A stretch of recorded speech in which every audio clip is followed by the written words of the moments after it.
Hello കൂട്ടുകാരെ, ഞാൻ ഇന്ന് പറയാൻ പോകുന്നത് സ്വാതന്ത്ര്യദിനത്തെ പറ്റിയൊരു പ്രസംഗ. ബഹുമാനപ്പെട്ട ടീച്ചേഴ്സ്, എൻ്റെ പ്രിയ കൂട്ടുകാരെ, എല്ലാവർക്കും നമസ്കാരം. ഇന്ന് ഓഗസ്റ്റ് 15. ഇന്നത്തെ ദിവസത്തിൻ്റെ പ്രത്യേകത എന്താണെന്ന് അറിയാമോ കൂട്ടുകാരെ?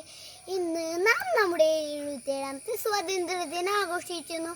എല്ലാവർക്കും സ്വാതന്ത്ര്യദിന ആശംസകൾ നേരുന്നു.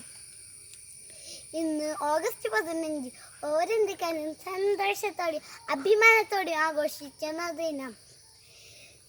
1947 ഓഗസ്റ്റ് 15 ബ്രിട്ടീഷ് അടിമത്തത്തിൽ നിന്നും ഇന്ത്യ സ്വതന്ത്രമായി. നീണ്ട 200 വർഷത്തെ കാത്തിരിപ്പിന്റെ ഫലമായാണ് നമുക്ക് സ്വാതന്ത്ര്യം കിട്ടിയത്. ഈ ദിവസം ദേശീയ പതാക ഉയർത്തി ദേശീയഗാനം ആലപിക്കുകയും ചെയ്യുന്നു. രാജ്യം ഒന്നാകെ ത്രിവർണ്ണ പതാക വാനോളം ഉയരുമ്പോൾ ഒരു ഭാരതീയനും അഭിമാനത്തിന്റെ കൊടുമുടിയിലെത്തും. സ്വന്തം ജീവനേക്കാൾ വലുതാണ് പിറന്ന നാടിന്റെ സ്വാതന്ത്ര്യം എന്ന് ചിന്തിച്ച ഒരു തലമുറയുടെ ത്യാഗങ്ങളോടെയാണ് നമുക്ക് കിട്ടിയ സ്വാതന്ത്ര്യം.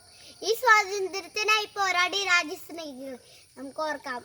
നമ്മുടെ രാഷ്ട്രപിതാവായ ഗാന്ധിജി, അദ്ദേഹം അഹിംസമായതുമാക്കി നമുക്ക് സ്വാതന്ത്ര്യം നേടിത്തന്നു. ജവഹർലാൽ നെഹ്റു, സുഭാഷ് ചന്ദ്രബോസ്, ഭഗത് സിംഗ്, അങ്ങനെ ഒട്ടനവധി നേതാക്കൾ നമുക്കുണ്ട്. ഇന്ത്യ ഒരു സ്വതന്ത്ര രാജ്യമാണ്. ആർക്കും എന്തിനുമുള്ള സ്വാതന്ത്ര്യം ഇന്ത്യയിൽ. സ്വാതന്ത്ര്യം നമ്മൾ ഒരിക്കലും ദുരുപയോഗം ചെയ്യരുത്. നമ്മുടെ രാജ്യത്തെ സ്നേഹിക്കുക എന്നുള്ളത് നമ്മുടെ കടമയാണ്.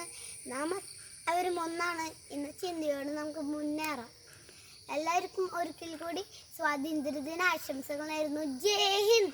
Thank you.